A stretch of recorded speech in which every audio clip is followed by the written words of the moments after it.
창세기 2장 8절에서 17절까지의 말씀 함께 봉독하시죠. 여호와 하나님이 동방의 에덴에 동산을 창설하시고 그 지으신 사람을 거기 두시고 여호와 하나님이 그 땅에서 보기에 아름답고 먹기에 좋은 나무가 나게 하시니 동산 가운데에는 생명나무와 선악을 알게 하는 나무도 있더라. 강이 에덴에서 발원하여 동산을 적시고 거기서부터 갈라져 네 근원이 되었으니 첫째 이름은 비손이라. 금이 있는 하윌라 온 땅에 둘렸으며 그 땅의 금은 정금이요 그곳에는 베델리엄과 호마노도 있으며 둘째 강의 이름은 기혼이라. 구스 온 땅에 둘렸고 셋째 강의 이름은 히데겔이라. 아수르 동편으로 흐르며 넷째 강은 유브라데더라. 여호와 하나님이 그 사람을 이끌어 에덴 동산에 두사 그것을 다스리며 지키게 하시고 여호와 하나님이 그 사람에게 명하여 가라사대 동산 각종 나무의 실과는 내가 임의로 먹되 선악을 알게 하는 나무의 실과는 먹지 말라. 내가 먹는 날에는 정령 죽으리라 하시니라. 아멘.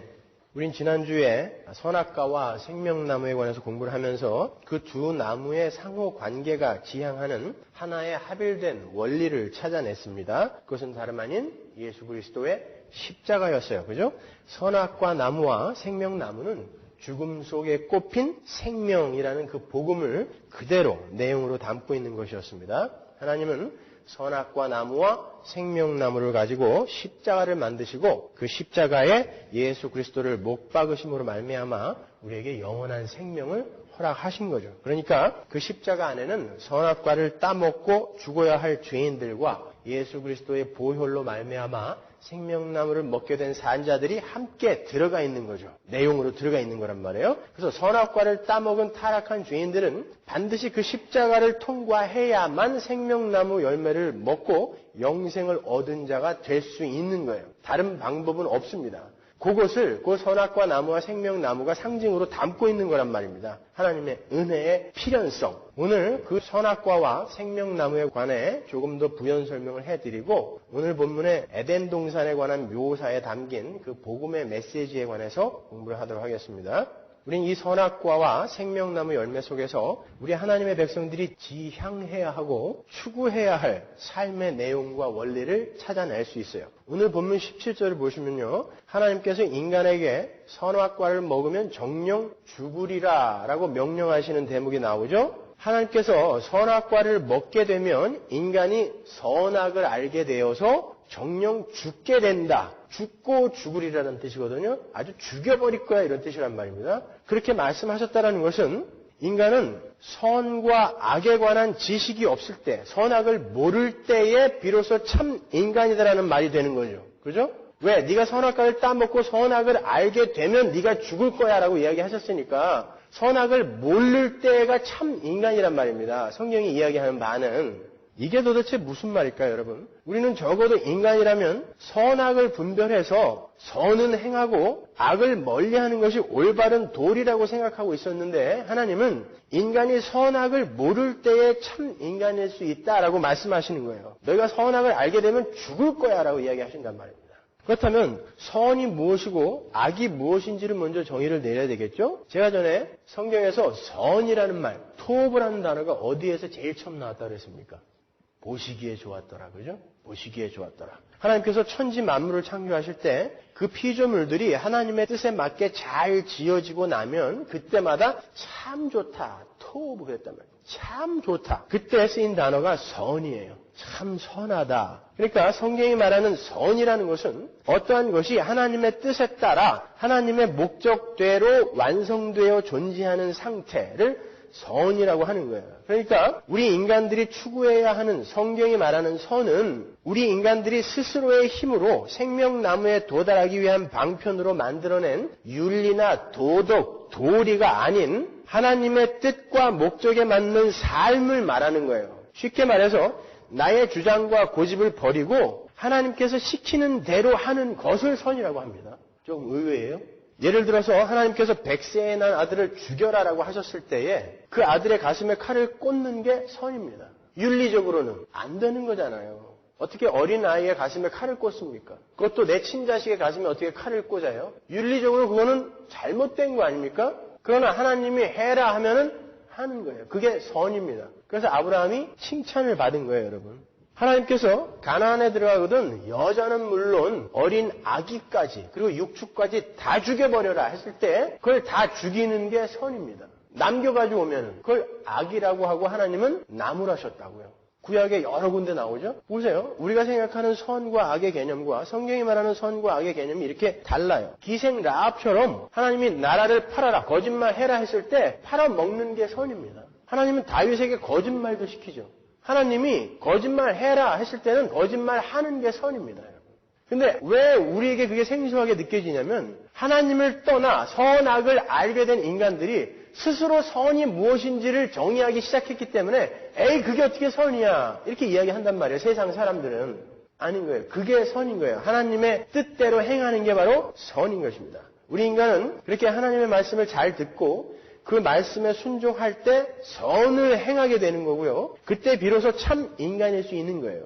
내가 내 기준으로 선과 악을 판단하지 않는 거예요. 그러한 절대 순종의 상태, 그 상태가 바로 선악을 모르는 상태인 거예요.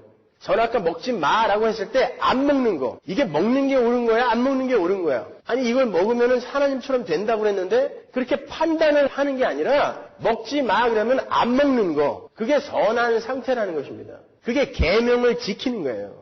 내가 선과 악을 판단하지 않고 하나님이 선이라고 하는 것을 그냥 선으로 여기고 하나님이 악이라고 하는 것을 악으로 인정하는 것. 선과 악은 오직 하나님만이 판별하여 결정하실 수 있는 영역인 것입니다. 그런데 인간이 선악과를 따먹고 선악을 알게 되자 선과 악의 기준을 자기들 스스로 결정하기 시작했죠. 그래서 인간은 스스로가 선악의 판별자가 된 거예요. 그게 악입니다. 창세기 3장 22절 보세요. 여호와 하나님이 가라사대 보라 이 사람이 선악을 아는 일에 우리 중 하나같이 되었으니 그가 그 손을 들어 생명나무 실과도 따먹고 영생할까 하노라 하시고. 이게 뭐가 나쁜 일이에요. 인간이 하나님처럼 선악을 알게 된 게 뭐가 나쁜 일이라고 하나님이 이렇게 저주를 하십니까? 사람이 선악을 아는 일에 우리 중 하나같이 되었다라는 말은 선과 악이라는 것은 하나님만이 판별을 하시고 구분을 하시는 것임에도 불구하고 인간들이 선악과 열매를 먹게 되자 인간이 하나님처럼 스스로 선과 악을 구분하고 판단하기 시작했다는 거예요. 그게 이들이 선악을 아는 일에 우리와 같이 되었다라는 뜻이에요. 그게. 그러니까 인간은 선과 악을 스스로 판별하고 판단해서는 안 되는 존재였던 것입니다. 다른 말로 인간은 하나님의 말만 잘 듣고 순종하며 살면 되는 하나님 절대 의존적 존재로 지어진 거예요. 그렇게 인간이 하나님의 말씀을 잘 듣고 선악과를 따먹지 않았을 때에 인간은 생명나무의 열매를 먹을 수 있었던 거예요.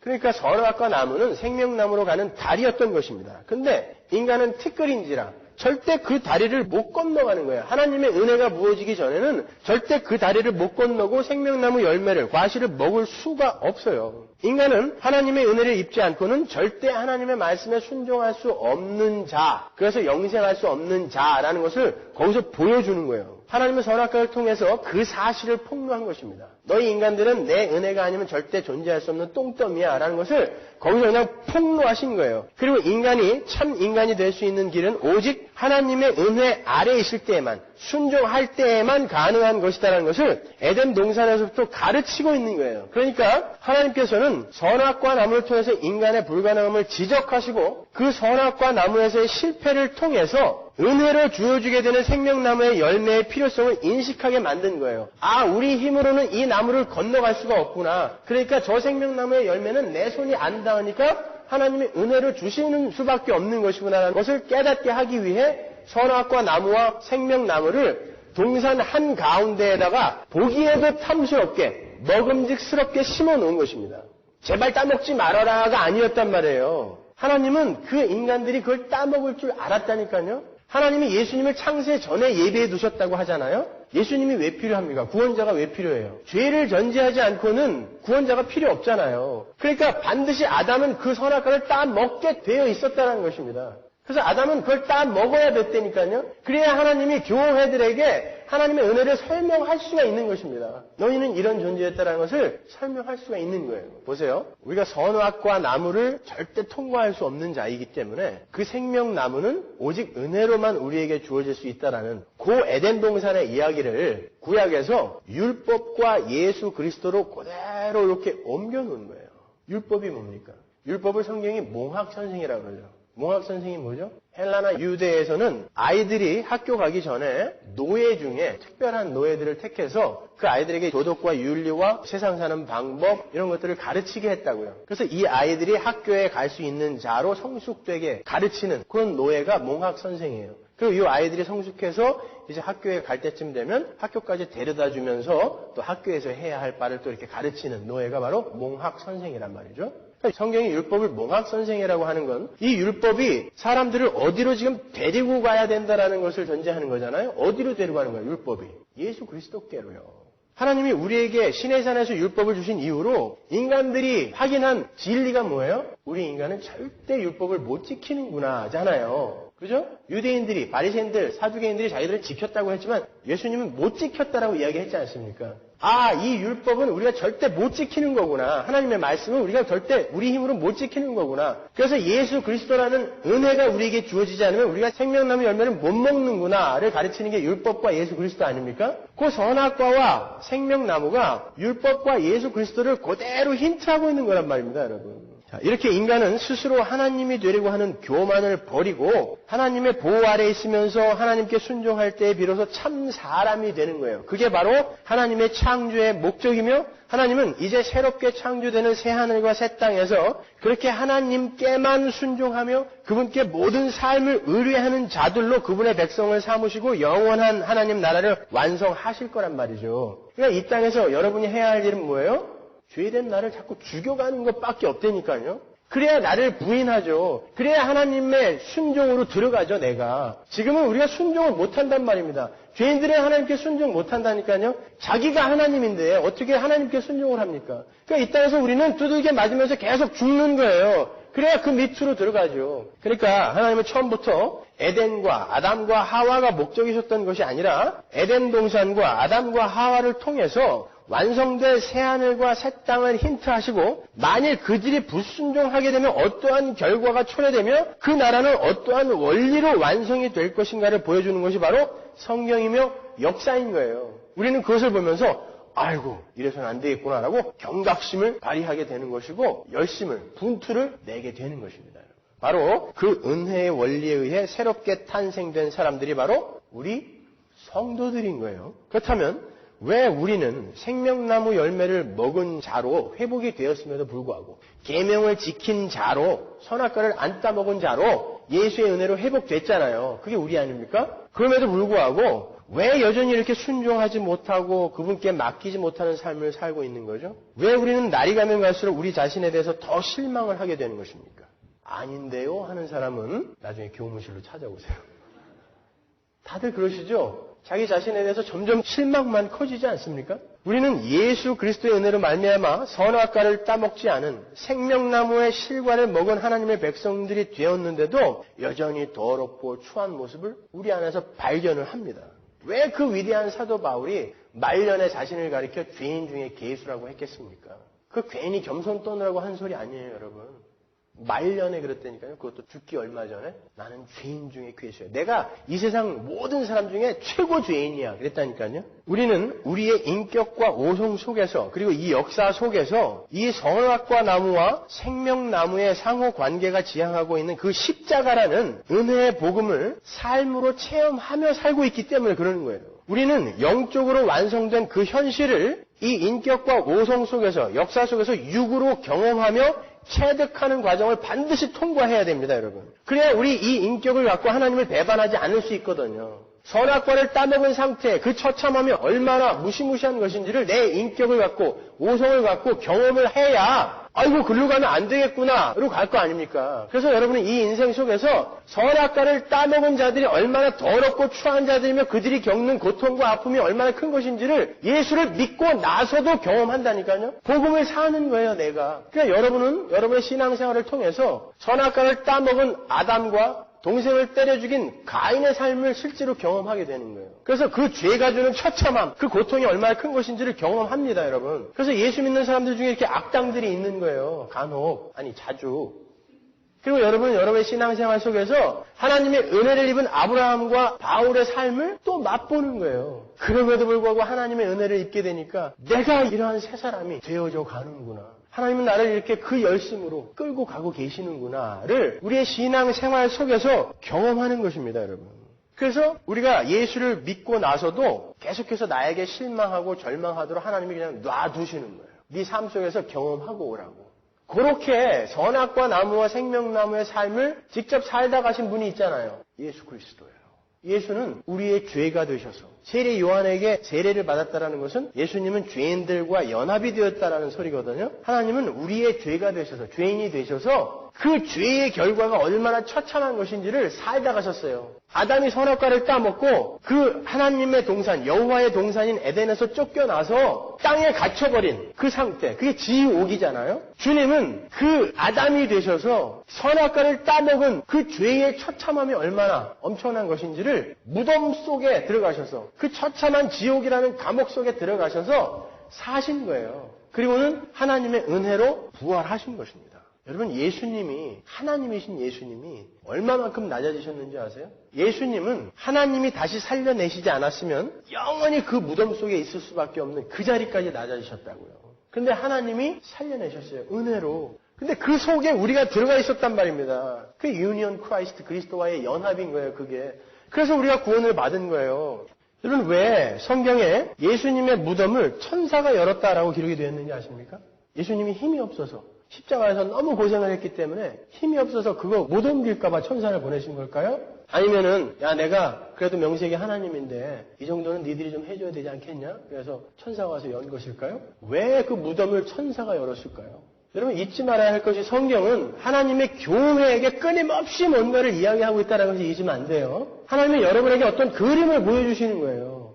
어떤 그림일까요? 선악과를 따먹고 죄를 짓고 감옥에 갇혀있던 죄인이 간수에 의해서 풀려나는 모습을 보여주는 것입니다. 히브리서 13장 20절로 가보세요. 양의 큰 목자이신 우리 주 예수를 영원한 언약의 피로 죽은 자 가운데서 이끌어내신 평강의 하나님이, 여기서 이끌어내신이라고 번역된 단어가 아나거라는 단어예요. 이 단어는 재판정에서, 법정에서 쓰이는 단어입니다. 법정적 용어인 거예요. 아나거는 어디서 쓰였는지 한번 볼까요? 사도행전 16장 37절. 바울이 이르되 로마 사람인 우리를 죄도 정치 아니하고 공중 앞에서 때리고 옥에 가두었다가 이제는 가만히 우리를 내어보내고자 하느냐? 아니라 저희가 친히 와서 우리를 데리고 나가야 하리라 한데 아전들이 이 말로 상관들에게 구하니 저희가 로마 사람이라 하는 말을 듣고 두려워하여 와서 권하여 데리고 나가 성에서 떠나기를 청하니, 죄인들은 항상 간수가 와서 데리고 나가야 됐단 말이에요. 안 하고. 그러니까 하나님께서 천사들을 시켜서 예수님의 무덤문을 열고 예수님을 이끌어내시는 그런 장면을 연출하신 것은 예수님께서 선악과를 따먹고 지옥에 갇혀버린 그 아담처럼 그분의 백성들과 함께 죄인의 자리인 죽음이라는 감옥에 들어가셨다가 간수에 의해서 풀려나는 그 모습을 당시 히브리 사람들의 언어와 관습을 사용해서 그림으로 그려서 교회에게 보여주시는 거예요. 예수 그리스도는 하나님의 계명을 어기고 선악과를 따먹은 죄인들이 겪어야 할 암흑을 겪으시고 하나님의 은혜로 생명의 부활을 육신을 입고 경험하신 거예요. 우리가 바로 그 예수의 삶을 그대로 살아가는 것입니다.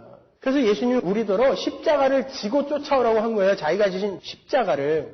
그 복음이 우리의 삶 속에서 깊이 경험되면 될수록 우리는 하나님의 은혜가 아니면 언제든지 선악과를 따먹을 수밖에 없는 티끌 같은 우리의 존재에 대해서 깊이 자각하게 되는 거예요. 올바르게 인식하게 되는 것입니다. 그때 우리가 생명나무 열매를 먹을 수 있는 유일한 길은 하나님의 은혜를 의지하지 않고는 절대 불가능한 것이라는 것을 인식하게 되는 것이고, 거기서 우리는 우리의 꿈과 야망과 소원을 쫓아 살 때, 그때가 아니라 하나님의 말씀에 순종하며 살 때 가장 행복한 존재라는 것을 깨닫게 되는 거죠. 그때 비로소 복음을 그렇게 확실히 깨닫게 되었을 때 그때 비로소 순종의 십자가를 가볍게 지고 갈 수 있는 거예요. 여러분의 등에 놓여진 십자가가 가벼워지는 게 아니라 그걸 가볍게 느껴질 수 있게끔 여러분의 마음을 바꿔주신다는 것입니다. 그래서 수고하고 무거운 짐진 자들을 다 내게로 와라. 그럼 내가 십자가 대신 져줄게가 아니라 너희들의 마음을 바꿔줄게라고 주님이 말씀하신 거란 말이에요.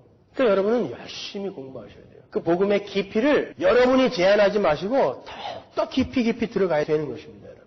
그렇게 순종의 십자가를 지는 것이 계명을 지키는 거고, 그게 거룩하게 사는 것이고, 그게 하나됨을 지키는 거고, 그게 사랑하는 거고, 그게 하나님의 영광을 드러내는 거고, 그게 하나님의 형상을 드러내는 거 아닙니까? 그리고 그 삶이 하나님을 가장 가치 있는 곳에 올려드리는 월십, 예배의 삶이라고 하는 것입니다. 다 한 가지 이야기를 하고 있는 거예요. 계속해서 본문 15절을 보시면 하나님은 인간을 에덴 동산에 두시고 그들에게 에덴 동산을 다스리며 지키라고 말씀하세요. 뭘 어떻게 다스리며 지키라는 걸까요? 그 식물들과 짐승들을 어떻게 해야 잘 다스리는 걸까요, 여러분? 본문 15절 이하를 보시면요. 다스리며 지키라는 명령과 함께 선악과를 먹지 말라라는 명령이 함께 떨어지는 걸 볼 수 있죠? 그것은 인간이 피조물을 다스리며 지키는 일의 내용이 바로 선악과를 먹지 말라는 것과 관련이 있다는 것을 의미하는 거예요. 하나님은 인간을 만물의 제사장으로 세우시고 그들을 다스리고 지켜서 인간에게 떨어진 하나님께 순종하고 계명을 지키는 삶을 살아야 한다는 그 명령, 에덴 동산의 그 삶의 원리 안에서 그 피조물들이 떠나지 못하게 하라고 명령하신 거예요. 그게 다스리며 지키라의 뜻인 것입니다. 아담은 에덴 동산의 제사장으로 세워진 사람이잖아요. 우리가 창조의 목적이 뭐라고 그랬죠? 모든 만물이, 모든 피조물들이 하나님이 지으신 그 자리에서 하나님의 영광을 드러내는 그것이 바로 창조의 목적이잖아요. 여러 번 찾아봤지 않습니까? 내 영광을 위해 지은 내 백성이라고 이야기하지 않습니까? 하나님의 영광을 위해서 우리는 지어진 거란 말입니다. 그게 창조의 목적인 거예요. 근데 모든 피조물들은 우리에게 맡겨졌어요. 그러면 그렇게 이제 에덴 동산에서 선악과를 따먹지 않은 자로 회복이 된 우리는 이 땅에서 어떻게 뭘 하면서 살아야 되는 거예요? 내가 먼저 창조의 목적으로 돌아가서 하나님의 영광을 드러내는 삶을 사는 거죠.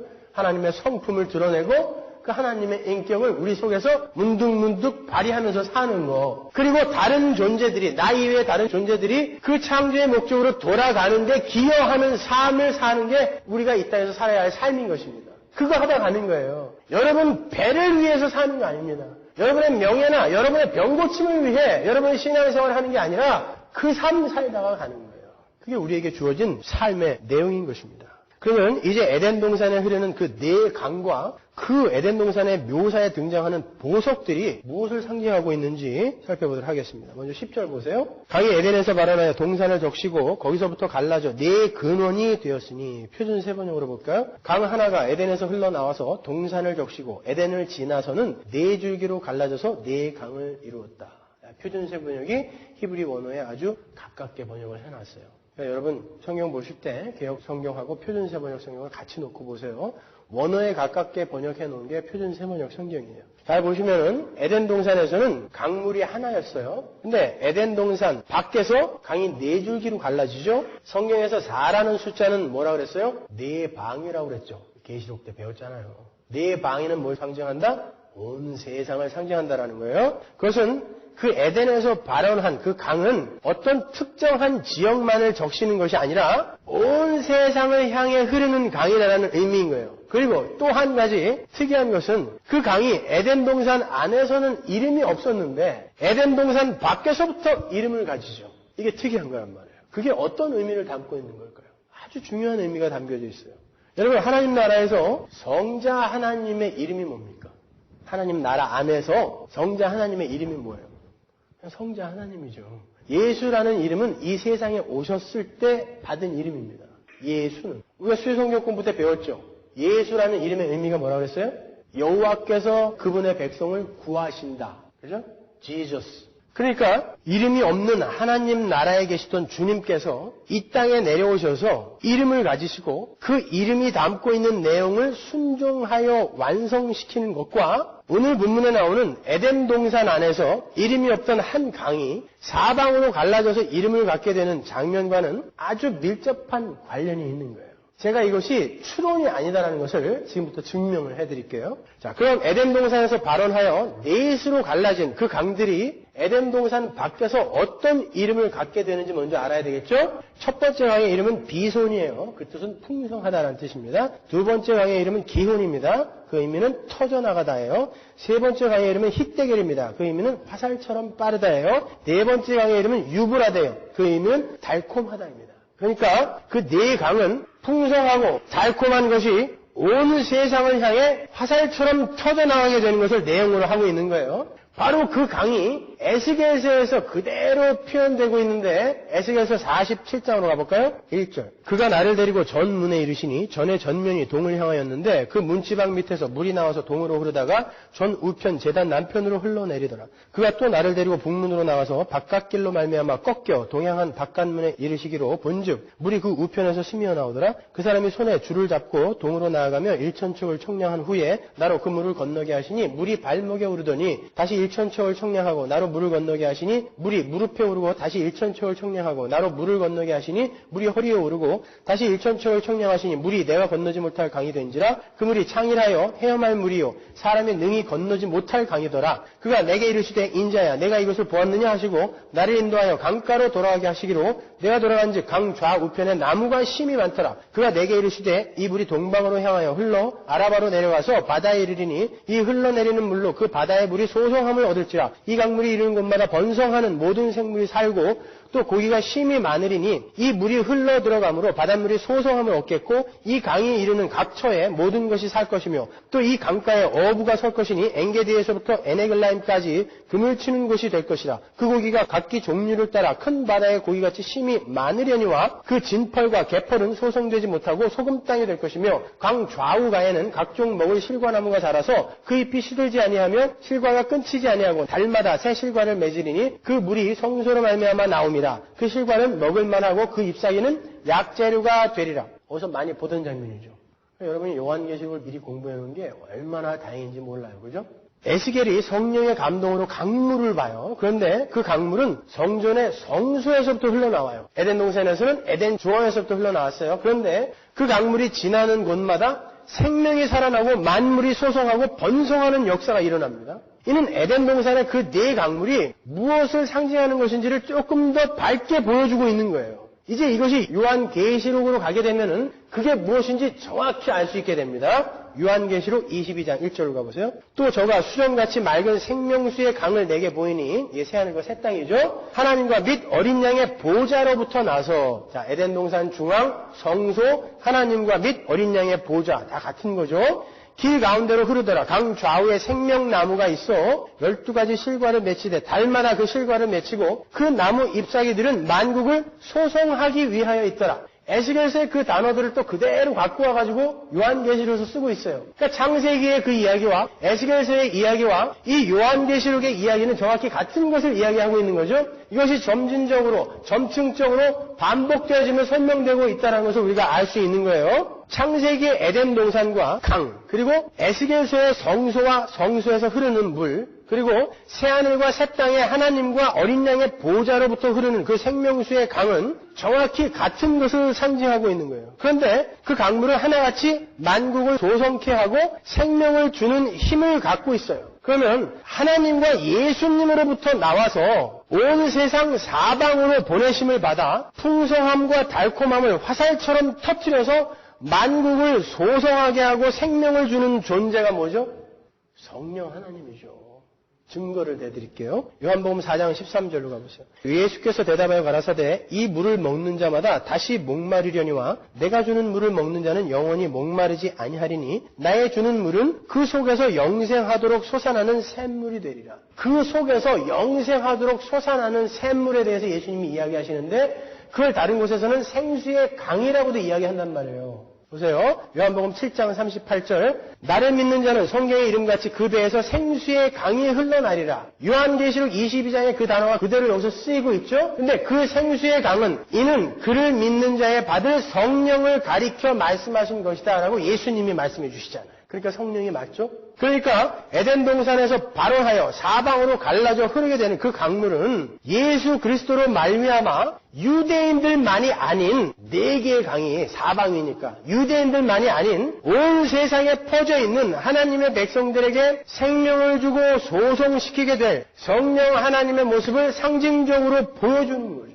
그러니까 창세기의 에덴 동산에서부터 바로 예수 그리스도를 말미암아 우리에게 주어지게 될 성령 그리고 십자가 그리고 예수 그리스도가 이렇게 암시되어져 있단 말입니다.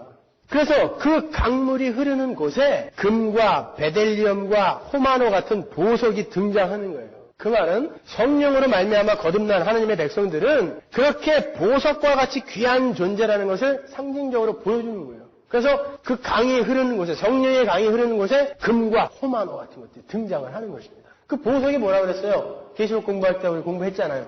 21장 공부할 때. 하나님의 백성, 거룩한 성 새 예루살렘, 하나님의 백성들, 성령으로 말미암아 거듭나게 된 하나님의 백성들이 얼마나 존귀하고 귀한지 보석으로밖에 표현을 할 수가 없는 거예요. 그것은 이미 출애굽기에서 제사장이 그 가슴에 12개의 보석을 달고 흉패에다가 12개의 보석을 달고 지성소로 들어갔던 곳에서 예표된 거죠. 그것은 대제사장 예수 그리스도가 하나님의 백성들을 품에 품고 하나님 품으로 가는 것을 미리 예표로 보여준 거였잖아요. 그래서 여기에 보석이 등장하는 거예요. 그러니까 에덴 동산은 요한계시록 21장과 22장의 그 새하늘과 새 땅의 모형으로 등장하고 있는 거예요. 하나님께서 반드시 그 새하늘과 새 땅을 이루어낼 것임을 창조 때부터 이렇게 만물과 역사 속에 언약으로 담아 놓으신 거예요. 나는 반드시, 지금은 내가 이렇게 그림자로 보여주지만 반드시 이것을 완성하고 말 거야 라는 언약을 그 속에 담고 있는 것입니다. 원형이 아니고 모형인데 그 모형은 원형을 담고 있어요. 그러면 그게 뭐예요? 내가 이 모형을 원형으로 반드시 만들어내고 말 거야 라는 의지가 들어있는 거 아닙니까? 그래서 그것을 언약이라고 한단 말이에요. 약속. 그래서 성경을 구약, 신약이라고 부르는 거예요. 성경은 전체가 하나님의 언약입니다. 우리는 그 언약을 믿고 지금 신앙생활을 하는 거고요. 내 꼬라지를 보고 세상 돌아가는 거 보면 절대 그건 안 이루어질 것 같은데 나는 그 하나님의 약속, 언약을 믿으니까 그 믿음으로 오늘을 사는 것입니다. 오늘을 이겨내는 거예요. 그걸 신앙이라고 하는 것입니다. 성경이 이렇게 티끌에 불과한 자들을 하나님께서 어떻게 보석 같은 하나님의 자녀로 만들어내시는가를 설명하는 책인 거예요. 그 이야기가 창세기서부터 요한계시록까지 하나님의 언약으로 채워져 있는 것입니다, 여러분. 여러분, 그러한 하나님의 사랑 앞에서 우리가 또 무엇을 요구할 게 있습니까?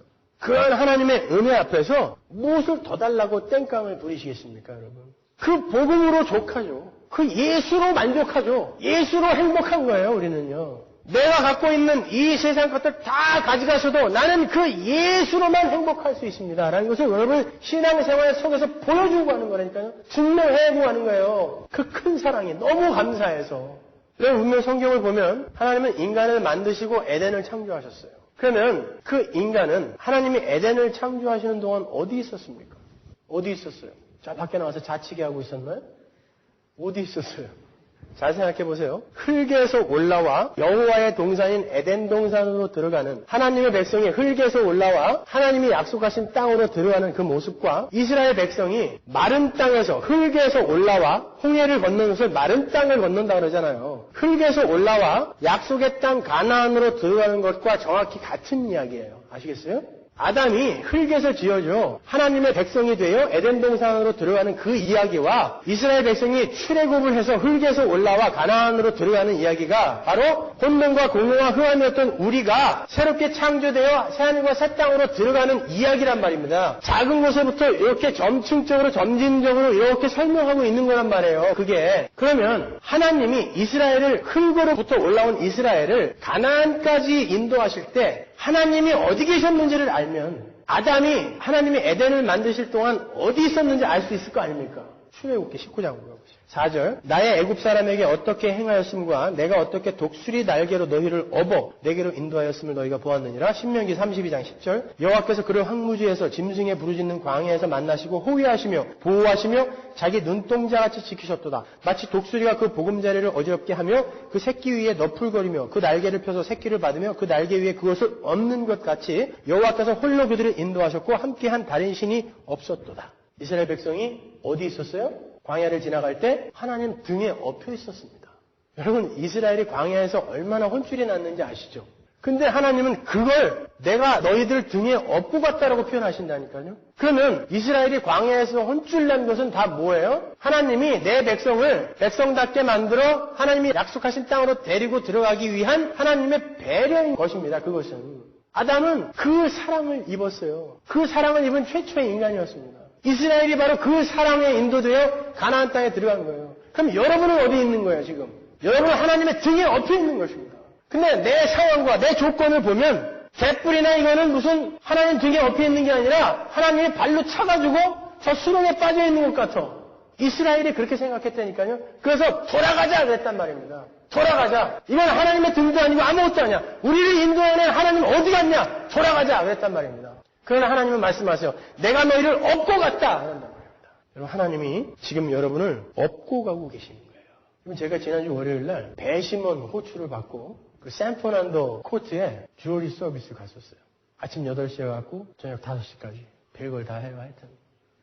제가 들어갔던 그 재판, 트라이얼이 뭐였냐면 강도 혐의를 받고 있는 흑인 소년의 재판이었어요. 겉으로 보기에도 비리비리한 게 강도 같아 보이지가 않아요. 그 아이가 무슨 일을 저질렀냐면 하도 배가 고파갖고 메모지 한 장 갖고 무기도 없었어요. 메모지 한 장 갖고 자기 집 근처에 있는 체크캐싱 집에 가서 Give me the money라고 메모지에 써가지고 뒤미는 거밖에 없어요. 그 주인이 25불 줬어요. 25불 갖고 도망가다가 잡혀갖고 강도 혐의로 잡혔습니다. 얼마 받았는지 아세요? 3년. 마치 샌프란시스코의 알카트레즈 감옥에 갇혔다가 3년 만에 변사체가 되어 돌아온 헨리 영의 이야기를 보는 것 같지 않으세요? 헨리 영이라는 소녀는 5살짜리 여동생이 너무 배고파하니까 가게에서 5불을 훔쳤다가 그 무시무시한 알카트레즈 감옥에 갇혔어요. 거기서 3년을 독방에 있었습니다.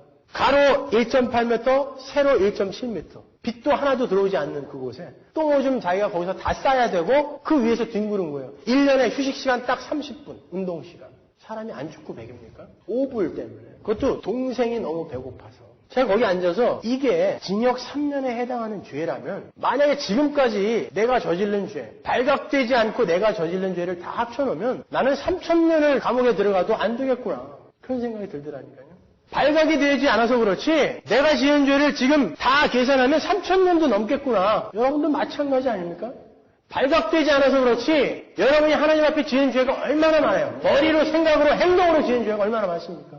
그것도 죄를 지은 대상이 하나님이야. 여러분 죄의 경중은 그 죄를 지은 대상에 따라 달라지는 거 아시죠? 내가 우리 아들 꼴밤 때린 거랑 조지 부시 꼴밤 때린 거랑은 완전히 다른 거예요. 그 대상이 하나님일 때는 어떻게 되는 것입니까? 여러분이 아무리 작은 죄를 지었어도 여러분은 바로 지금 지옥으로 들어가도 할 말 없는 것입니다. 거기에서 하나님이 업고 나왔다니까요, 지금. 그리고 내 새끼 만들기 위해 하나님의 배려와 은혜로 나를 얼르고 달래며 가나안으로 업고 가고 계신 것입니다. 그러니까 여러분은 어떤 상황 속에서도 기뻐할 수밖에 없는 거예요. 기죽을 필요 없는 것입니다. 하나님이 여러분에게 왼수를 갖다 놓은 거는 인생 책찍 사람 막대기로 여러분이 사람 만들어서 하나님의 백성 만들어서 천국 데려가려고 그러는 거예요. 하나님 나라 데려가려고. 잘 견디시라니까요. 그들을 오히려 불쌍히 여기십시오, 여러분. 그건 여러분의 거룩을 위한 소품으로 잠깐 쓰이다가 지옥으로 떨어져 버릴 존재들인 거예요. 그 소품들을 오히려 불쌍히 여겨주세요. 여러분이 거듭난 하나님의 백성이 맞다면 당연히 세상은 여러분을 공격하게 돼 있어요. 그게 악의 본질이거든요. 악은 다른 존재를 밟음으로써 내가 올라간다라고 생각하고 그 일을 통해 쾌감을 느낍니다. 그게 악인 거예요. 세상의 중심에 앉아있는 자들이 살아가는 삶의 원리인 것입니다. 그게. 그래서 그들은 여러분을 공격할 수밖에 없어요. 여러분은 그때 당하면서 하나님 악은 이런 것이군요 라고 세상과 하나님 앞에 그 악을 폭로시키는 것입니다. 그러기 위해서는 당하는 역할을 해야 할 존재들이 필요한데 그들이 성도인 것입니다. 하나님이 그걸 다 막아주는 게 아니라 여러분은 그 역할을 충실히 해내는 거예요. 그 상황 속에서도 여러분은 거룩을 드러내는 것입니다. 용서하고 사랑하고 인내하면서 그 하나님의 성품을 드러내면서 하나님 악이라는 게 이런 거군요. 하나님 지금 찍고 계시죠? 증거를 만들어 드리는 것입니다. 그러니까 참는 거예요. 어떤 사람이 요즘 한국에서 제일 인기 있는 개그 코너가 맞박이라는 코너라고 그래서 그냥 한번 빌려다 봤어요. 저 울 뻔했잖아요. 웃긴 게 아니라 치고나서 울고 싶더라고요. 이런 개그맨이 대머리 가발 쓰고 나와갖고 계속 이 말을 쳐요. 골목대장 맞박 이러면서. 그리고 말도 안 되는 행동을 5분, 10분 계속 하는 것입니다. 그러면서 지쳐요. 고통스럽죠. 그때 사람들이 웃기 시작하는 거예요. 죄는 다른 사람들이 아프고 힘들어할 때 쾌감을 느낍니다. 인간의 죄성을 자극하면 그렇게 그런 것들이 그 무시무시한 죄가 웃음거리로밖에 안 보이는 거예요. 그건 죄입니다. 여러분 수학여행 가서 제일 재미있게 했던 놀이가 뭐죠? 친구들 잘 때 얼굴에다가 시커멓게 칠을 놓든지 아니면 치약 발로 넣는 거. 그래서 아침에 일어나서 고통스러워하는 모습을 보면서 박수치면서 좋아했던 기억. 그게 죄의 본질인 거죠. 수영장 같은 데 놀러 가면은 여자나 아이들 물에다가 확 밀어서 빠뜨리고 좋다고 웃는 거. 이게 죄인 것입니다. 그게 죄의 본질인 거예요. 그래서 죄인들은 여러분을 공격할 수밖에 없어요. 근데 여러분은 거기에서 나온 자들입니다. 그래서 그 삶의 원리와 정확히 반대되는 삶을 사는 거예요. 힘들죠. 고통스럽습니다. 저는 목사인데도 어떨 때는 욕이 확 나와요. 안에서 밖으로 말고. 이런 개나리가 이러면서.